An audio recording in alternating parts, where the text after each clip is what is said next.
What's up, everybody? Hello.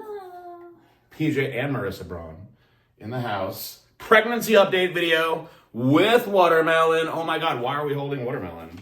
I don't know, why are we? I've been eager to share this with you guys now that it's come to fruition. Get it? Come to fruition. It's like I hate when people do corny puns like that. So anyway, listen, I wanted to do this update video last week, but we actually went to the hospital last week unexpectedly.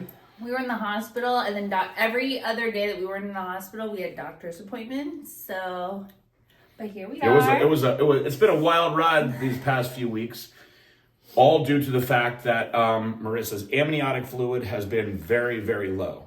And it's been low the whole time once we started going to the specialist, so they put her in this like high risk category.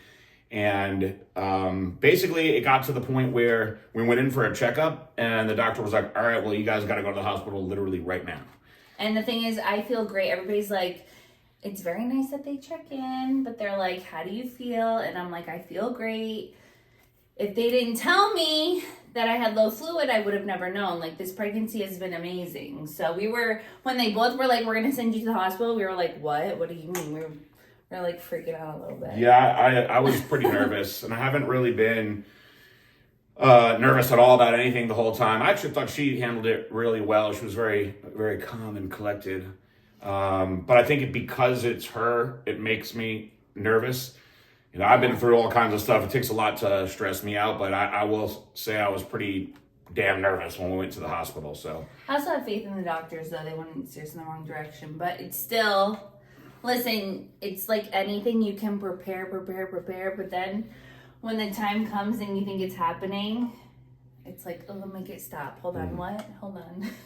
So we get to the hospital, her amniotic fluid is only 3, and they were worried about it being less than 5. So they put her on a IV pump that was releasing at a very slow rate for what they hoped would be optimal absorption. And we went 24 hours like that and got her up to 6.2. So they're like, all right, we're sending you home. You're in a safe enough level to go home. So the very next day. Yeah, they were like, but you're going to go to the specialist literally the next day. Tomorrow. They wanted to see her again. So we go in, and guess what? Only about 24 hours later, she's down to a 4.8. So the doctor says, listen, you're drinking a lot of water. I know you are. I trust you. Tomorrow, get it checked in the morning. And if it's less than 5, I'm just going to recommend an immediate C-section. So you did 3 bags. And I'm like, I don't know what else to do with this. The IV is not working. She drinks lots of water. I mean, she conservatively drinks a gallon of water a day, but she really drinks more like a gallon and a half every day, doing Pedialytes, Primes, all kinds of stuff. Even started using some of my Hunza salts for extra electrolytes. And all they keep saying is, you know, they look at me, you know, they're like, Dad, make sure she's drinking lots of water. I'm like, I promise she's drinking lots of water, you know? So when we left, I said, let's just try something different. It can't hurt to try. I just want to see if perhaps I've approached this the wrong way with just having you do the electrolyte drinks, and maybe we can get you hydrated with food. And I actually thought of a competitor. She's now Jen LeCompte, but way back in her Jen Smith days, back in maybe like 2008 or 9, she used to carb up with watermelon, and it worked really, really well for her. So I was thinking about that, and I thought, let's just go get a bunch of watermelon and see how this works, because your body's going to break it down. And there's a good amount of potassium in it. A cup of watermelon is only like 11 grams of carbs. Between the sugar and the fiber, the breakdown is slow, and the rest is all water. Yeah, it's slow. So we got one of these. It's about 2 and almost 2.5 pounds. And you got 1 or 2? We got one of these that night. Yeah. Okay. So we ate one of these while we were watching TV that night. And we went in the next morning to get tested, and it was the highest that it's ever been. So crazy. They couldn't believe it. They were like, oh, it's 8. They did it again, and it was 7.8. And they were like, oh, well, you don't have to have an emergency C-section. Just keep on eating watermelon. They were like, yeah, we'll see you on Monday. This was on a Friday. They were like, pack the car. We're going to schedule you at 8:15, and you'll probably go to the hospital right after. Yeah, they told her, I was mentally like, okay, this is it. This is it.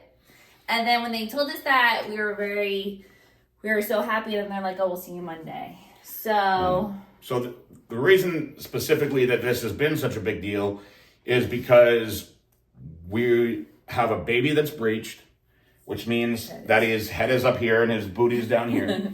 And there's not enough fluid for him to turn, so it's going to have to be a C-section regardless, that they'd like to schedule at 39 weeks, but this all started happening at like 33 weeks.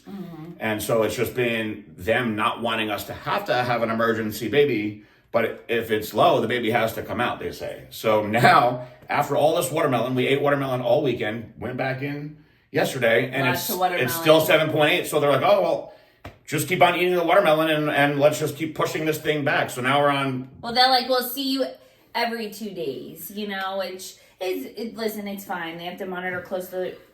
Actually, they're not. Like, we'll see you every 2 days. The specialist said, do you have an appointment later in the week?